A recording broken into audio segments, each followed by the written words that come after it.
قبل أن نبدأ هذا الفيديو، ندعوكم للاشتراك في القناة وتفعيل زر الجرس ليصلكم كل جديد. السلام عليكم وأهلا وسهلا بكم متابعين الأوفياء في قناتكم Le Monde des Stades.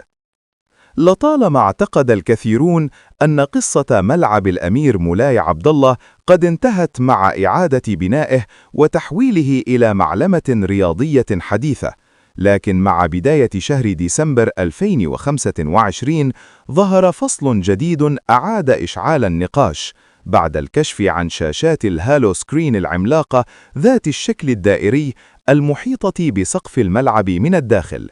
هذه التكنولوجيا المتطورة الأولى من نوعها في شمال إفريقيا والعالم العربي لم تكن مجرد إضافة جمالية، بل كانت جزءاً من التصميم الهندسي منذ المراحل الأولى، وتعكس طموح المغرب في جعل ملعب الأمير مولاي عبد الله ضمن نخبة أفضل الملاعب العالمية.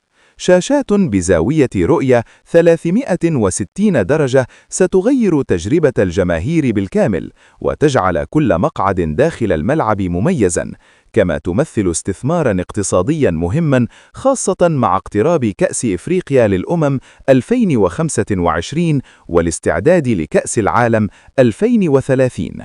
فهل يصبح ملعب الأمير مولاي عبد الله واحداً من أجمل وأذكى ملاعب إفريقيا والعالم العربي؟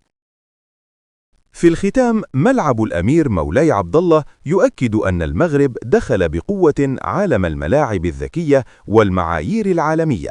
نترك لكم الحكم، ولا تنسوا الاشتراك في القناة، وإلى اللقاء في فيديو جديد على Le Monde des Stades.